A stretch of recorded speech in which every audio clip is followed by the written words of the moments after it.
How's it going, everybody, and welcome to How Good Is It Really? My name is Jeremiah. I'm Luke. And today we're talking about the brand new 2022 film, Bullet Train.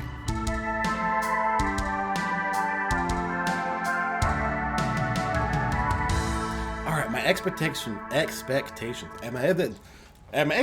going into this film. Can't speak now? Yeah, I can't. I don't really know what I was expecting going into this. I watched the trailer for it. Okay, initial impressions based off the trailer. So when I watched the trailer, I was like, oh, this looks fun. Yeah. I wasn't expecting anything great, honestly. Went in with the expectation, and the person that I saw it with, I told him, it's at least it's going to be, funny. If anything else, I expect it to be just, a fun, good time. Yeah. That was kind of my expectation going into it. It was just a fun, good time. What about you? I don't know what I expected. I remember when I saw the trailer the first time, and I saw the neon Japanese letters, neon signs, and Staying Alive by the Bee Gees, sang by an Not in amazing English. Japanese band, which I will absolutely be wonderful. adding that cover to my Spotify playlist. That trailer really kind of gave me kind of a Guy Ritchie vibe a little bit, where I can see that. Kind of felt like I was going to watch a movie that was going to not take itself too seriously, where there'd be a little bit of the tongue-in-cheek modern humor superimposed into a time period piece, kind of like how Sherlock Holmes was. Okay. And it kind of has some elements of that, but not really. Not really. It's definitely not a Guy Ritchie film, but that song definitely gave it the fun, very light-hearted vibe, even though it looked like it was going to be a very over-the-top action thriller. It also very much reminded me of a Tarantino film. That was From the first, trailer? Yes, the first two things I thought was Okay. Django Unchained and a Guy Ritchie film decided to collaborate and make a movie. That's kind of what I felt like. And Interesting. I feel like this movie, I had no idea what to expect either. My wife and I were like, oh man, is this going to be it's R? We don't know what exactly is going to be in it. Right. We weren't really sure if it was going to be super gory and really over the top. But very much to the contrary, there isn't a ton of gore in the film at all, really. There's a decent amount of violence for sure. Yes, there's a gratuitous amount of certainly violence. not gore. But no gore. At least none that you wouldn't run into watching NCIS or something. It feels weird to say, but just trying to when I walked out of the movie theater having just watched this, I was trying to find what does it remind, a different movie that it kind of reminds me of. It sounds weird, and I might be wrong, but the first movie that came to mind, I was it does kind of have this kind of feel in a way. It reminded me very much of Ocean's 11. Okay. And I don't That's know fair. exactly why. Maybe just because it was this really polished intro with a good maybe montage of scenes to it. And maybe it had the editing has something to do with it. Because Ocean's 11 is such a tightly edited film, and so is Bullet Train. Yeah. That was the first comparison I have. Man, it's just the general feel of it just reminds me a lot of And Ocean's the movie 11. does not take place exclusively on a bullet train, contrary to what you might think. There is a fair amount of external, what we might call flashbacks, sort of sidelong story edits that take place outside of the bullet train to add context to what is going on within said bullet train. And that definitely makes the film better, in my opinion. I enjoyed it. That's just the first impression that I will give to it. I was refreshingly able to this is a trend lately where the last 3 or 4 movies I've gone to see have been unwoke, funny, and just enjoyable. I felt man, good movies. Yeah, I felt I walked out of the theater with my wife and I looked at her and I said, that was a $30 well spent. Oh, good. We got a popcorn, a Coke, had to sit through Utah's horrendous, cringy commercials for every local business, which you kind of just get used to. If you're from here, then you know. If you're not, thank your movies. I went to watch it VIP at the Hurricane Theater. Nice. And they don't air local ads. Yeah, in their I VIP remember the one theaters. time I did that. There's a local theater in the are both hometown. I no longer live there. I live the next town over. But Yeah. at the theater, they did like this really cool thing where they partnered with Costa Vida, which is like a California, Utah, Nevada, like West Coast restaurant. A lot chain. of places do that. Colorado's got it too, but yeah, a lot of anyway, places like, do this. There's a Thai food restaurant and this like Tex-Mex place. And they partnered with them where like you could take an intermission, you could like order food before the movie started, and they would bring it into you. They don't do that anymore, but they still serve food, albeit of a far less caliber. Unfortunately. But that is the fault of the restaurants, not the movie theater. But anyway, point being is that if you go to the normal theater, you have to sit all the way through the movie. Yeah. Go watch a VIP. You get an intermission halfway through, which is always wonderful when you need a refill on your drink and to go to the bathroom. Like This is a 2.5 hour long movie. it's not that long.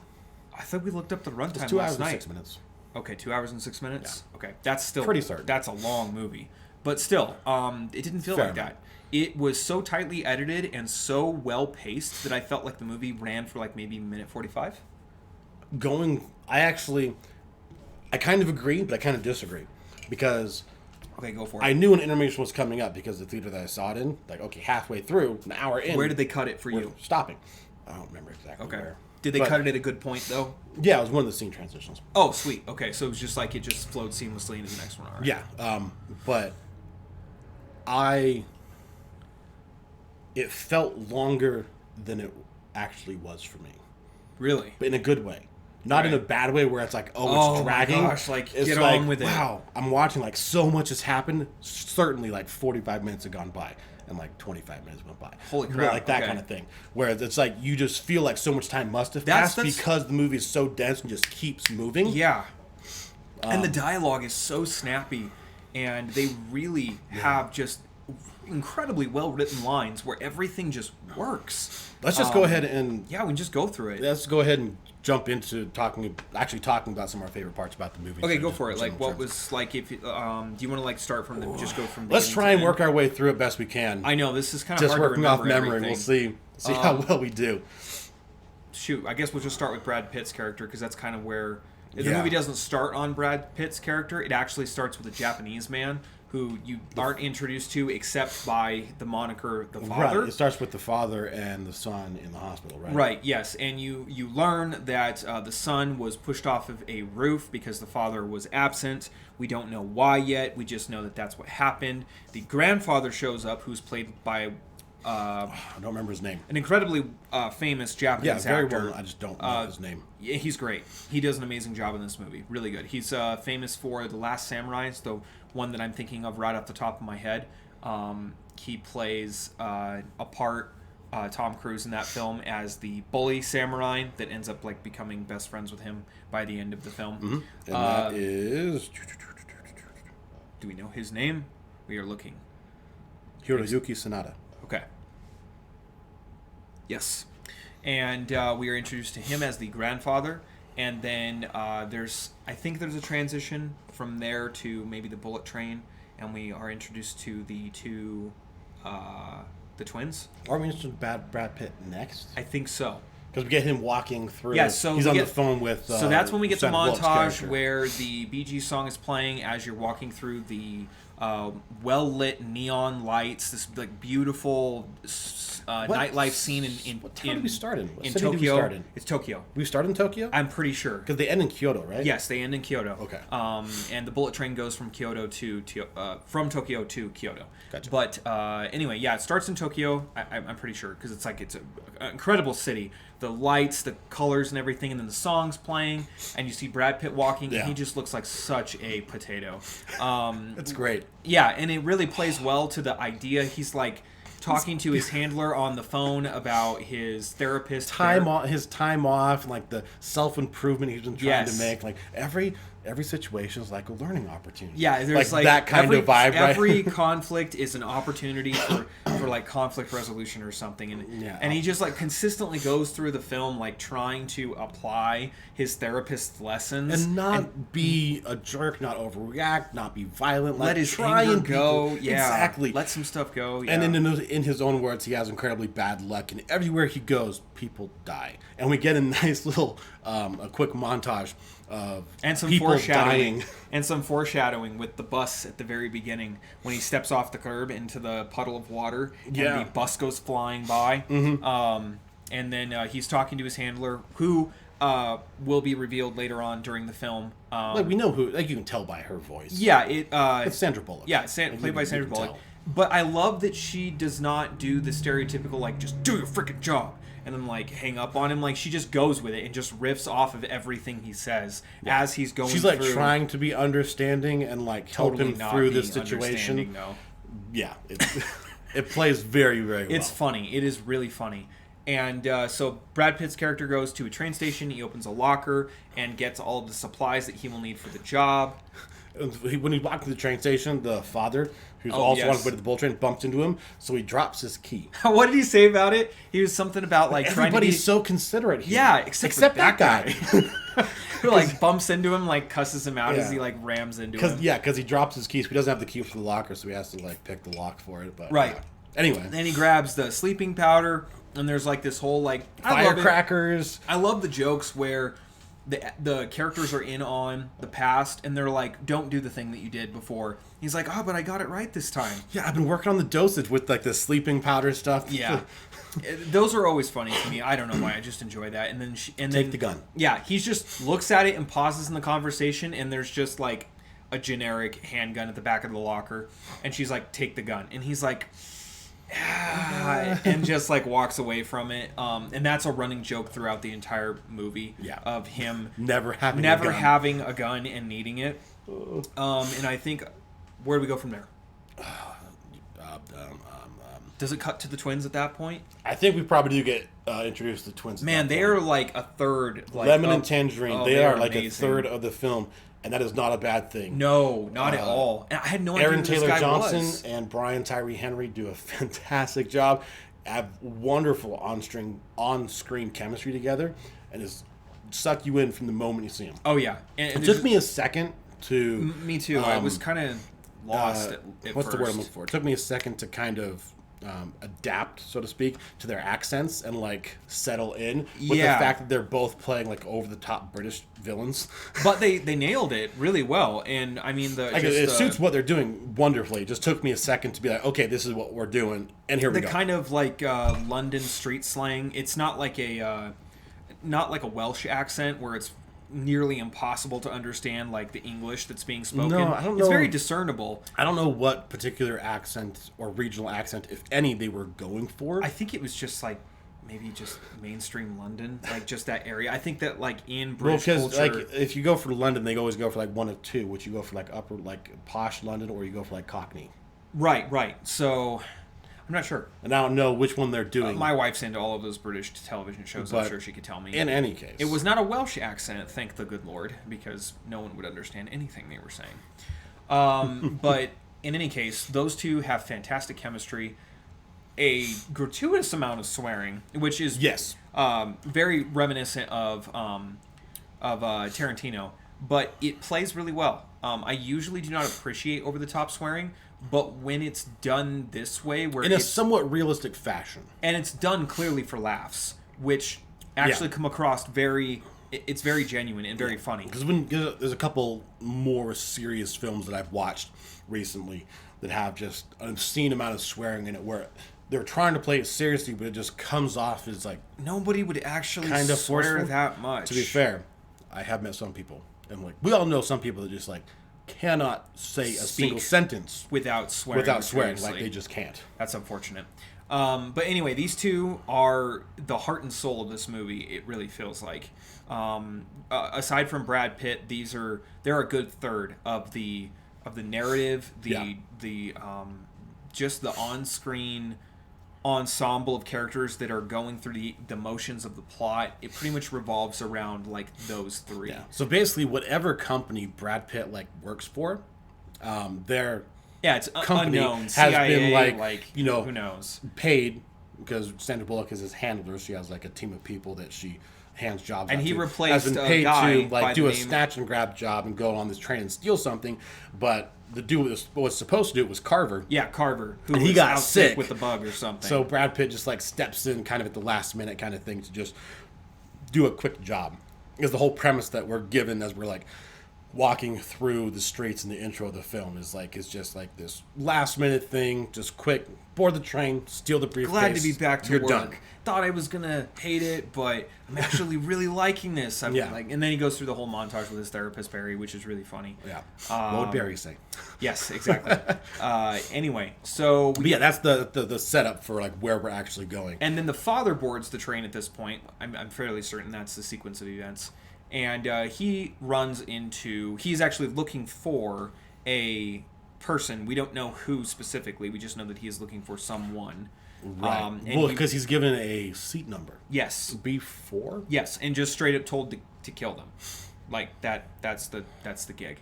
And so he doesn't, and he ends up being... he's tased right? By a chick, who is the inhabitant of seat like B5 or B4 or whatever. And she is a psychopath and a bomb maker. And we find out that Prince. She is... Her character is Prince, Joey King. Yes. So she is also one of the integral figures of the movie. Oh, and not to be forgotten, but there was also a brief mention in the early monologue of the film of a Boone slang snake. Yes. That was stolen, which my wife for some reason found hilarious. Listening to the Japanese zookeeper narrate like all of the things that will happen to you should you be bitten by the Boone slang. So anyway, I didn't understand what was funny about it. She thought it was hilarious. I was happy she was happy. So anyway, we move past that point. He gets tased by school chick, and then take it from there.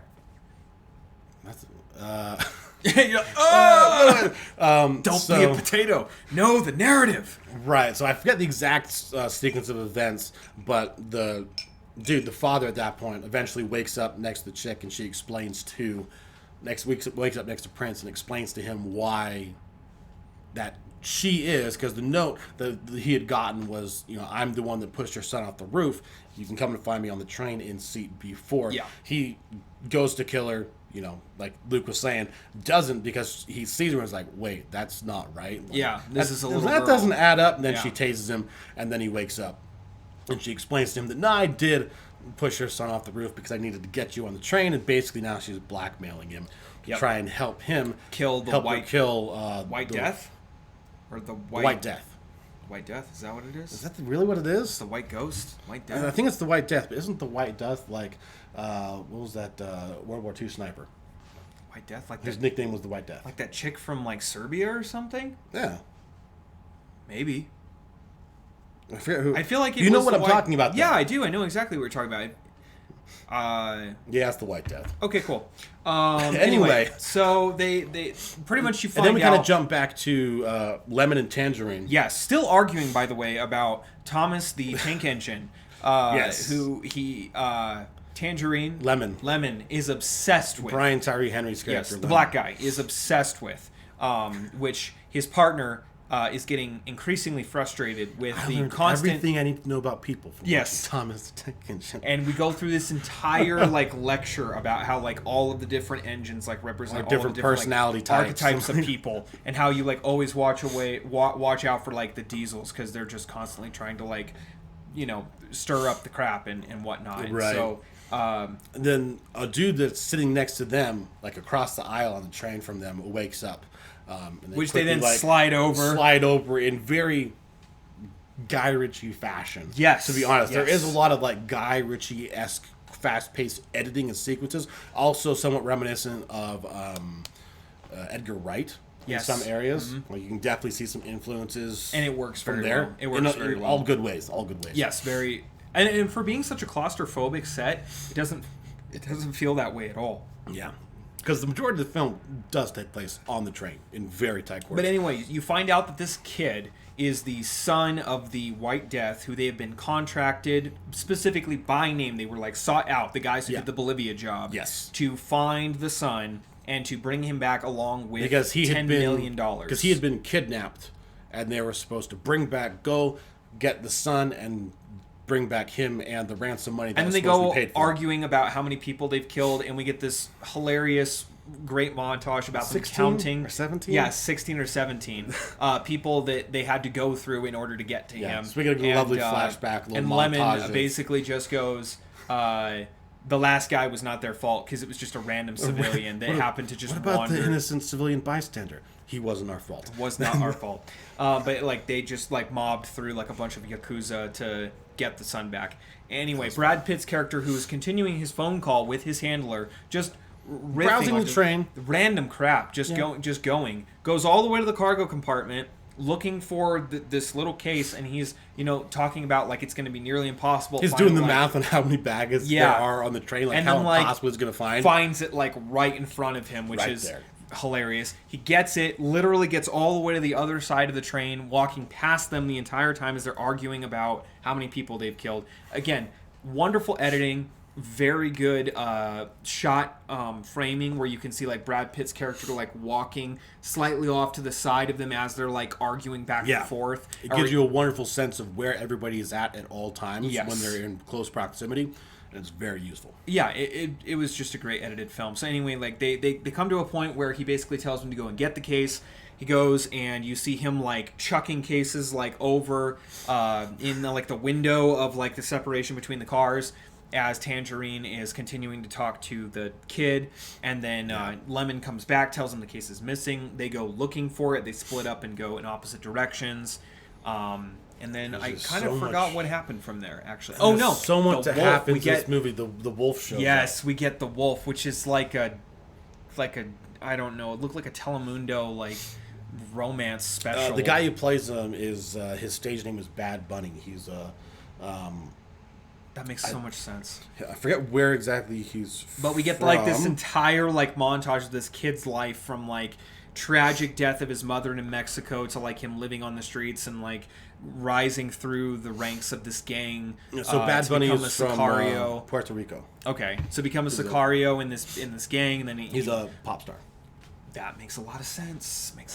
Yeah, like Puerto Rican rapper, singer. Yeah.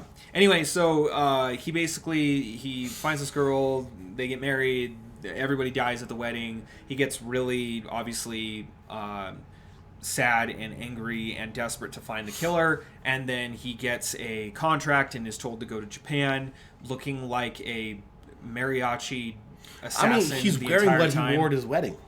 Yeah, he straight up just Intentionally wore so. like his wedding clothes. Yeah. And shows up the train as Brad Pitt's about to step off said train with the suitcase, and then just like they have a fist fight while Brad Pitt is He insisting. just straight up like stabs him. Yeah, and it is saved by his cell phone. Yeah. And Brad Pitt's like, I don't even know you, dude. And he's like, you ruined my life. And it's so funny. And he just ends up throwing the knife. It bounces off a cape, stabs him in the heart. He falls and breaks his neck The on wolf the character case. throws the knife, it bounces off the case, goes back, and he kills himself. Yeah. Because it's Brad Pitt's character. It's And- incredibly bad luck that just everybody dies. And around. Brad Pitt's just like, what even happened? This was so random and weird. Yeah. And he just is so lost, even though he's clearly a very competent Whatever assassin, he is. agent person. Yeah. Anyway, so he kind of like just makes him up to look like he's Pulls just, the knife out, like tucks a blanket up against yeah, him, just makes like look he's crosses just like his sleeping in legs a on chair. the chair, yeah, with like a bottle. So he looks like he's just like passed out, drunk. Yeah. And we end up like just stacking bodies in this car like over the remainder of the film. Right, because eventually we get introduced to The what is it? The Hornet? The I think you're it's right. like a bug. The bee. the Hornet. Wasp. The Hornet. Hornet. Zazie Okay. Beetz character. Yeah, who is a mascot in this train car that's just dedicated to Yeah, this anime she's show. masquerading as this mascot from this She's kid's so show funny. in the middle of the train. Tries to take the case away from Brad Pitt, and he just freaking hauls off and punches the mascot square in the face. It's- like 40 minutes before you even know it's her. Yeah. Like It just happened. It plays It's so off as funny. him just like punching this random dude in the face. and then you find out that she was actually the one responsible for everybody dying at the Wolf's wedding, which Brad Pitt was at, but it was a mistaken identity because he was not actually responsible for everyone dying. He was at the wedding for a different reason. It was Yes. something else, but it was the She was the assassin who's pastry contracted to kill everyone. Yeah. And then she attempts to kill Brad Pitt by injecting him with this poison, which is kind of like, again, very interconnected plot line. Where venom from the Boon Line. Yeah, the Boonslang, yeah, where Boonslang, you yeah. find out that every character is intricately tied Everything's connected to each other, even though they have no idea that they have anything to do with each other. Yeah. With the exception of, I think, Tangerine and Lemon, who don't actually have any connection to anything going on outside of the fact that they were the guys in Bolivia. Well, they were the guys in Bolivia, and they had a previous encounter with Ladybug. That's the one guy did twice. Yes, you shot me twice. I'm sorry. I'm sorry for shooting you. Actually, you shot me twice. What? Yes, so really, really wonderful comedy as they're going through it. But yeah, to avoid being derivative and just giving you all of the details of the movie, you really should just go and see it. But take our word for it. Everything that we've given you is like a tenth of what is really there. And there's so much we're not relaying to you that is happening in between these sequences, but basically towards the end of the film... The lemon dies. Yeah, that was actually... It's actually sad. Yeah, my wife was like, it's like, man, you don't want him to die. Yeah. Like, nobody on this train is a good person. No. Like, they are all, like, contract killers and professional assassins. Like, none of them are good people. They're all bad people. But you still feel bad when Lemon dies and Tangerine just like crying, like puts this necklace on. Yeah, and it's like he has to keep going, so he just like stuffs him in the corner. And you find with the out father that it's who they also shot. His brother, not his partner. It's like because the joke throughout the film is like they're the twins. They're referred to as the twins, but one is Aaron Taylor Johnson, who's obviously white, and Brian Tyree Henry, who's obviously black. Like they're clearly not twins, but they call them the twins. And in the flashback, one of the flashbacks that we get is with showing like no, they actually like I don't know if they were like in an orphanage together or like adopted together or something, but like grew up together and for all intents and purposes we're brothers or a black mother, or an adopted situation. Like, but they're brothers. Yeah, like, clearly. But were they watching Thomas the Tank They Tank were. Engine? Okay, that they makes were perfect because sense. he's sitting on the floor watching far Brian, too happy watching about watching Thomas the Tank Engine, and I forget what the other guy was. The other kid was doing. He was doing something else, completely preoccupied at the table. Yeah, he was reading or something. But this the kid was like glued to the television screen, like watching Thomas the Tank Engine. But anyway, yeah. So that's actually kind of sad. Yeah, but you find out that actually the whole thing was orchestrated and set up by the White Death, who is a Russian. He was somebody that infiltrated a Yakuza family, basically, and took over and then wiped out the head of the family, became the head of the family, and it's basically his son. Took over all of the organized crime in Kyoto, basically. Well, all of Japan, it's kind of. Yeah, like. yeah. I mean, the Yakuza is organized crime. Not all of Japan. Well, it makes it sound like it's all of Japan. Yeah, the Yakuza is an interesting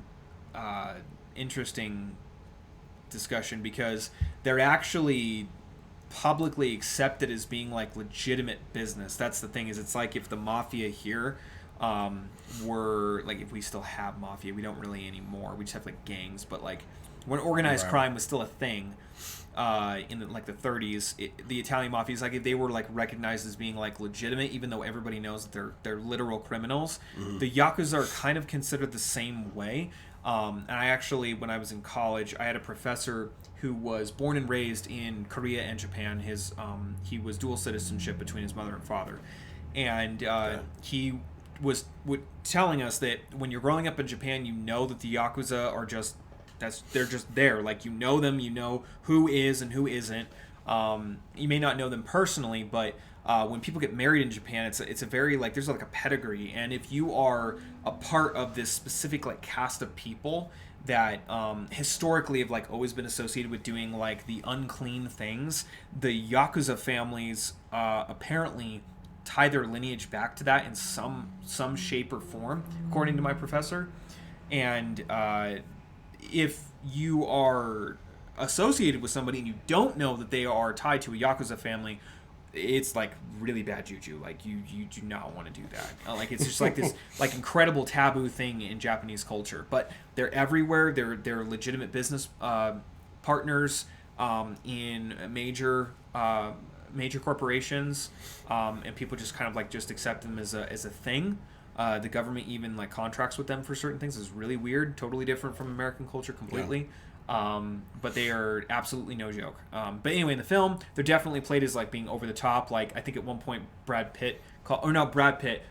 Tangerine calls them a 80s dance-off because they all show up looking like backup dancers to a Michael Jackson Thriller video, which is hilarious. Well, yeah, because like all the guys that show up look like just street level thugs. Like it was. Yeah, they've literally all of them have like aviators with like mirror tints on them with like studded jackets, leather jackets from the 80s. Yeah, and like popped collars and crazy hair. Yeah, you're right, like straight out of the Bad video. Yeah, they do. They look like Akira, the street gang from the anime. Like it's just really funny, and it's meant to be played that way. But what did you think of the reveal as to who the White Death was? I felt like I was supposed to find it funnier than it was. I know the actor, even though I don't know his name. Michael Shannon. Okay. Michael Shannon plays the White Death. I and thought I was just he did it really well. Okay.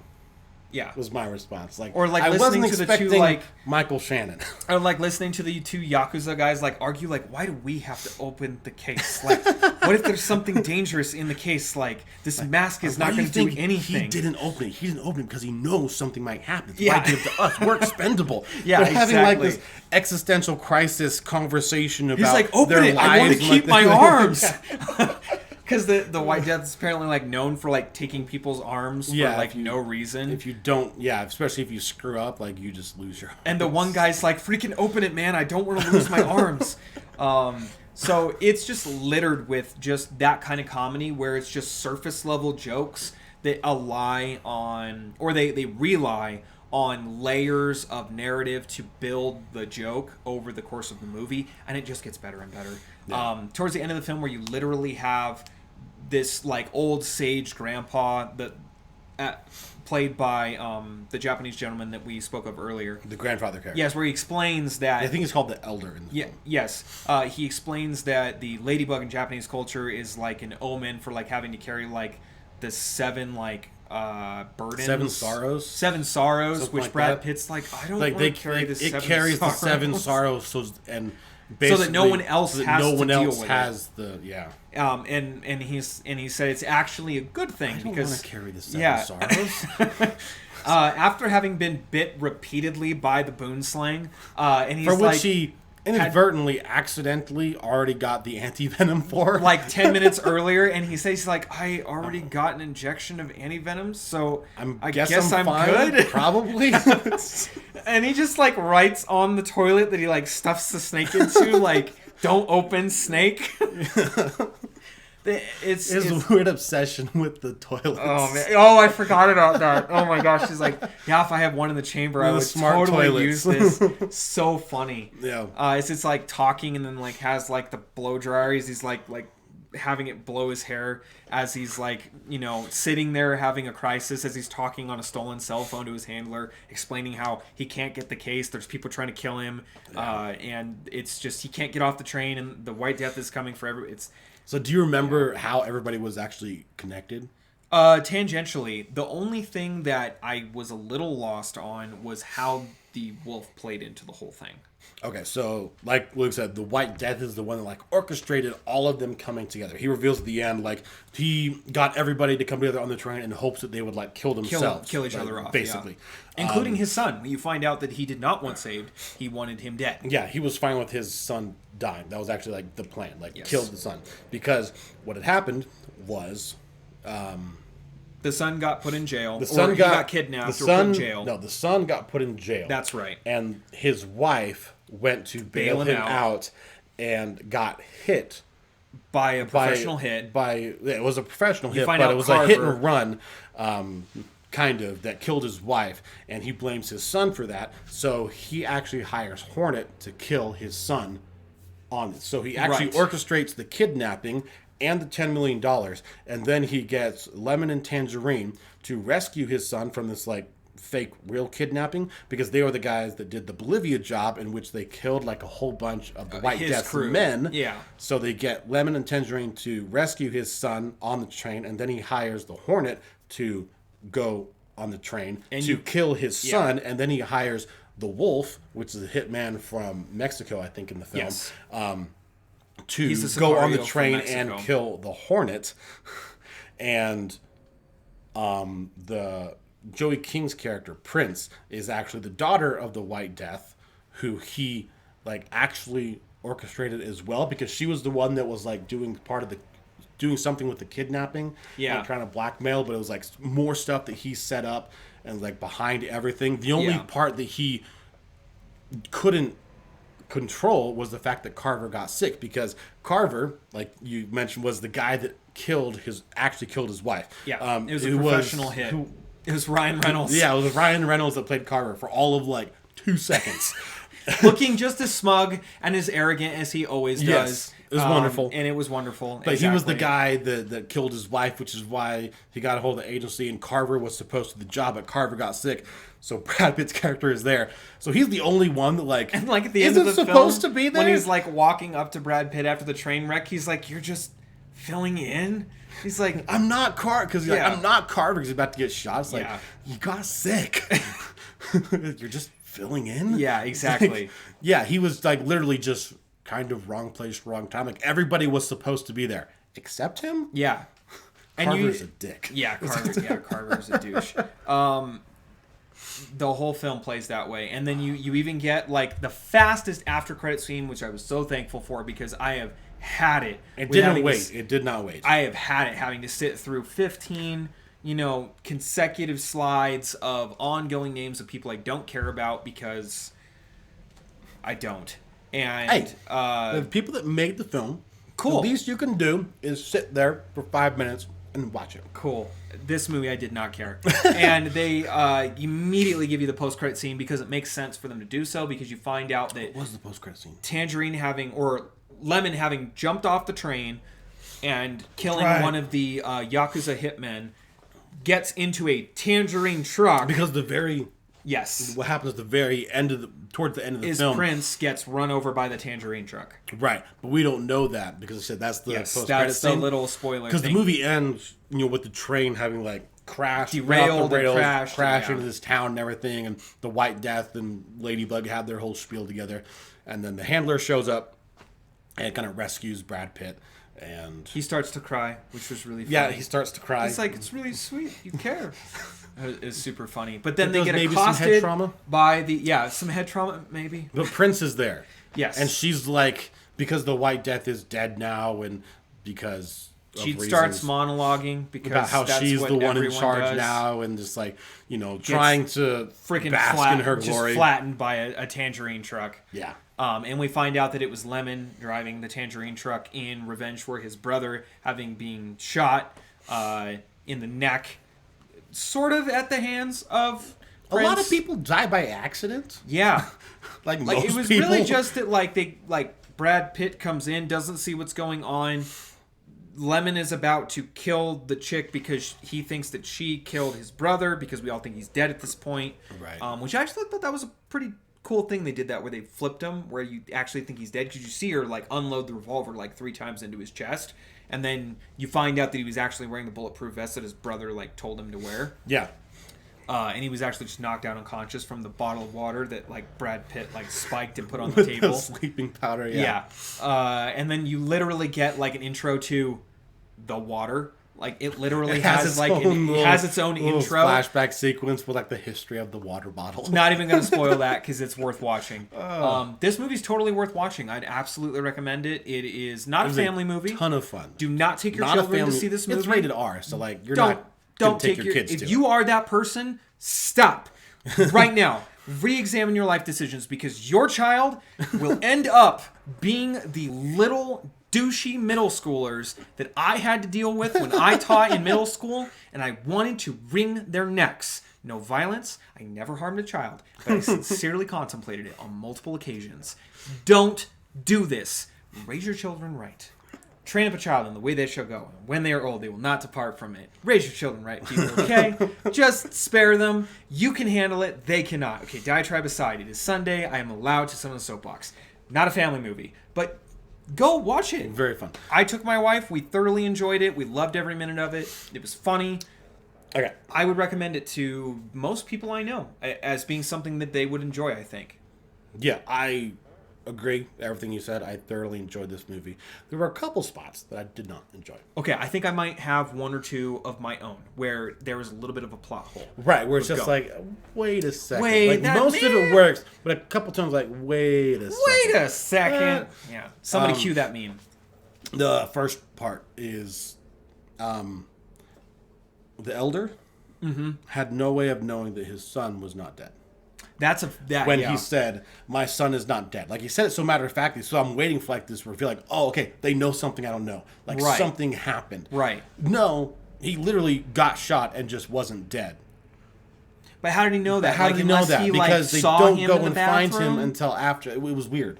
Yeah, but then like the son's like, "Dad," so it was like that was just a bad line. It didn't make sense. That just didn't play. Unless I really missed something. Yeah, me too. Let me know. But both of us are kind of like, what? That doesn't really work. Because, like you said, with Lemon, it kind of makes sense. Because they think he's dead, but then, he was wearing the bulletproof vest. Yep. Like, he's not actually dead. Because you go back there expecting to find the father alive. Yep.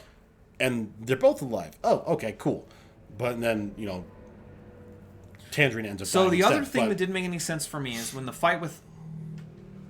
What's her name again? Hornet? Yeah. Where... Beats. Yeah.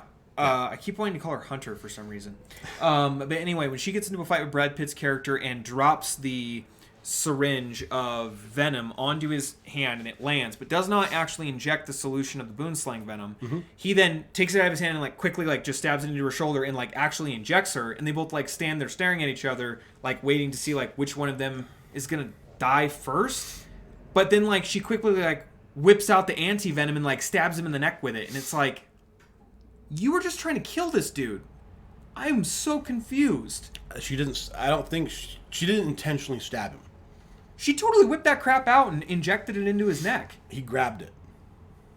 But it was in her jacket. She took it out and then attacked him with it. That's what I don't understand, because it was why would you intentionally? And then he goes to the thing, he's like, why would you only carry one vial of anti-venom? How are you so... He's like, what can I do? I'm trying to remember that scene. Can I get you a bottle of water? Are you religious? Can I get you a blanket? And she's bleeding from the eyes and because I don't know, dying. It didn't play out that she did it intentionally. That's not how I read the scene. It definitely looked that way, because she whipped it out of her jacket and straight up shanked him in the neck with it, and he was surprised.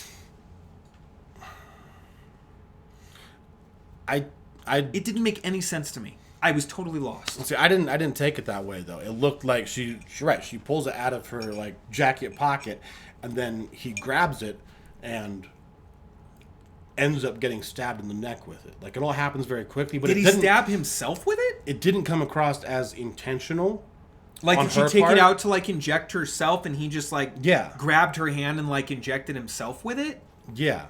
Okay. Or maybe, and it played more like the everybody around Brad Pitt has bad luck moments, right? Of just how did that happen? That shouldn't have happened, right? And I don't think it was intentional. I think it certainly played to my eyes as if she intentionally injected him, and it made no sense. Okay. It could be totally off base, totally wrong, but it seemed that way.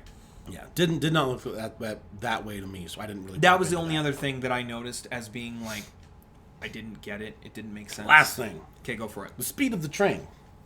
At the end of the film or during the majority of the film? Okay, two things. Yes. Okay. There's a couple unrealistic moments with people on the train, and people punching the windows out of the train, kind of thing. Oh. At the bullet train. I still love when the kid who's dead falls in front of Brad Pitt and all of that is punches just him in the face and is oh, because they're supposed to protect him. That was funny. Yeah. Good. Okay. It's ridiculous. It's over the top, kind of a lot of the rest of the movie. But the very ending is what I bumped into the most, with the speed of the train when it hits the end of the line, and then it breaks through the wall, then it rolls down the hill, and then it smashes into these buildings, going Wasn't that thing moving at fast? 400 miles an hour though? But they applied the emergency brakes before so it should have crashed. been moving a lot slower than that. And they show you this their mistake they made. They go out of their way to show you how fast it's going. That's true. You actually see how fast the tack. it is? Was it 3 or 4? I remember it being over 260. That's when I looked away from that to look at something else. It's kilometers per hour, though. So it's like 400 miles an hour. It slows down to 60 kilometers an hour. Oh, so they're moving at like 30 They're miles an hour. They're moving 40 miles per hour. 40, okay. I'm really bad at the conversion there. Yeah, so approximately they're going about 40 miles per hour. That's slow. Really slow for a train. That's one of the things, like, okay, that big of a crash scene did not happen if they slowed down that much. It was still cool, though. It was still Not cool. gonna lie. Like, you have to slow it down that much, kind of, just So to, what, make sure that some people can So what, 2.5? have a chance of surviving. 2.5 cinema sins, then? Like 2.5? Oh, I'm sure they're going to find plenty. I'm sure they'll find more, but like, what, 2.5 for like this video that we saw? Yeah, there's like 2 or 3 of like things that like that didn't quite make sense. Super like, you noticeable, could have done better. off the cuff. Like could have done that better. was not good. Okay. other Final than thoughts that- for the film, like overall opinion. I kind Overall of gave my opinion- thought already, so Like I said before, I didn't really know what to expect going into the movie, but was very pleasantly surprised. It was funnier than I thought it would be. It somehow had more action than I thought it would be. yeah, me too. And the dialogue is very fast-paced and witty and is right up my alley. Superb. I've really enjoyed it. Very reminiscent of like a, I'm gonna forget it, Simon Pegg and Nick Frost movie. I said it's very reminiscent of like Edgar Wright. Yeah, Some the of his, English like- comedy. Yeah, just very fast. You got to keep up with what's going on. I would. Oh, man. This is like an easy 8 out of 10. I was gonna say about 8.5. Honestly, I really enjoyed this movie. There some things about it that were a little. I could do it a little less swearing. Like there's just obviously it was like, okay, we get it. Samuel L. Jackson is the I only will one who say- gets a free pass, in my opinion. For as excessive as it was, it never felt Excessive. excessive. Mostly because it's only 2 characters that continuously are the ones saying everything. Yeah, it's the Lemon 2 and Tangerine, right? English ones who, for whatever reason, Neither one of them are English. Not that I believe. right, but apparently English gangsters somehow have like co-opted I mean- American slang and American swearing. I mean, they kind of have. We do everything better. So, But yeah, solid 8 out of 10. Really enjoyed it. yeah, it's a great film. Again, please do not take your children to go see this. Do not take your grandmother to go see this. Hey, if she might you like have it. easily offended sensibility, well, okay, that's fair. Some grandmas might. If you are easily offended, if you are one Then of you're those probably people, not going to want to you're go not see it going to anyway. want to see this movie. Okay, I had a conversation before having gone to see it with a family friend of mine who disavowed this movie as being one of the worst films that they had ever seen. I do not share that opinion. I find that it is personal taste. If you are easily offended or you do not enjoy films where there is Yeah, if you don't like movies with like a lot of swearing and a lot of violence, then and there like, are not your bag. Not your bag. There is one like obscured sex scene that's like shown on screen for like a second and a half that's played for laughs, and it's not very clearly visible. You know Is what's that the happening. montage with the wife? Yeah. With the wolf and his wife? Yes. Yeah. No, actually, it was before that. See, it was even faster. It happens for like a second. You see it in like a window of like a building, and then it like immediately goes away. So just know that that's in there as well, and then with the swearing and the violence. So again, please don't take your children to go see this film. It's not for them. But if you are somebody who is not offended by those things and is able to just brush it off and enjoy the film for what it is, sure, it's great. I would. My recommend. advice to people always is like, I don't know. Sometimes I like watching trailers. Sometimes I don't like watching trailers. It just depends on like what I know about the movie. But generally, it's like if you like the movie, if you were interested in seeing the movie based on the trailer, go watch the movie. Agreed. Like, that's the advice I would give. Like if you saw the trailer, it's like, oh, that could be interesting, and then it's right up your alley. Agreed. You will 100% enjoy this movie. It was fantastic. My wife and I were really not sure what to think. Again, my wife does not enjoy violent movies. Her biggest fear was that it was going to be a very sexually explicit, violent film, more along the lines of like Game of Thrones. Nothing could be further from the truth. It is not like that at all. Not at all. It is very much like a Tarantino film in terms of what is shown explicitly on screen, which is to say that there is usually the suggestive hint. It toes the line, but it does not cross the line. Yeah. So Yeah. it was good. I enjoyed it. solid 8.5 from me. Bullet Train 2022. Very good. Good film. I think that's going to do it for this episode. Yep. If you guys enjoyed this video, please let us know in the comments below. Leave a like and a subscribe, and share this video with the people that you think would also enjoy our content. If you didn't like the video, thanks for watching it anyway. Jeremiah? And if you are listening to us over on Spotify, thank you very much. If you would leave us a rating and follow us over there, that helps out a great deal as well. And we'll see you next time. Later.